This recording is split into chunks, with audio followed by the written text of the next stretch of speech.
বিধ্বংসী আগুনে পুড়ে ছাই হয়ে গেল গেঞ্জির ছাট কাপড়ের গোডাউন। জানা যায় গতকাল আনুমানিক রাত 1টার সময় নদিয়ার ভাত জাংলার বকুলতলা পাড়ায় বিধ্বংসী আগুন লেগে ভস্মীভূত হয়ে গেছে গেঞ্জির ছাট কাপড়ের গোডাউন। আগুনের লেলিহান এতটাই ছিল যে গোডাউনের পার্শ্ববর্তী বসত বাড়িতে আগুন ছড়িয়ে পড়ে। প্রথমে স্থানীয় মানুষজন বালতি করে জল এনে আগুন নেভানোর কাজ শুরু করেন। আগুন আয়ত্তে আনতে না পারায় দমকলকে খবর দেওয়া হয়। খবর পেয়ে দ্রুততার সাথেই দমকলের একটি ইঞ্জিন এসে আগুন নেভানোর কাজে হাত লাগায়।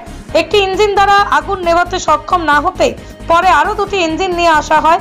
মোট 3টি ইঞ্জিনের রাতভর প্রচেষ্টার ফলে আগুন আয়ত্তে আসে।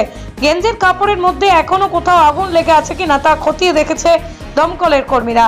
আনুমানিক 3 লক্ষ টাকার গেঞ্জির কাপড় আগুনে ভস্মীভূত হয়ে যাওয়ায় মাথায় হাত পড়েছে গোডাউন মালিকের। কি কারণে আগুন লাগলো তা খতিয়ে দেখছে দমকল বাহিনী। এখানে 12টার সময় সবাই যা আশা করছিল তখনও আগুন লাগেনি, কিন্তু ওই 1টা নাগাদ যাই আগুনটা লেগে যায় এবং পাড়ার লোকজন যারা যারা আছে সবাই আগুন লেবানোর চেষ্টা করে, কিন্তু বালতি করে জল দিয়ে আগুন লেবানো সক্ষম হয়নি। ফায়ার ব্রিগেডকে ফোন করা হয়, ফায়ার ব্রিগেড তৎক্ষণাৎ আসে এবং আগুন লেবানো সক্ষম হয়েছে।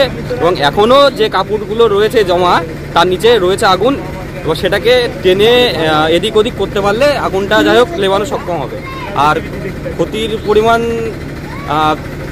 2.5 লাখ থেকে 3 লাখ মতো হয়েছে, কারণ কতটা মাল ছিল সেটা আমাদের তো আন্দাজ ঘরপর দিয়ে এরকম একটা ক্ষতি।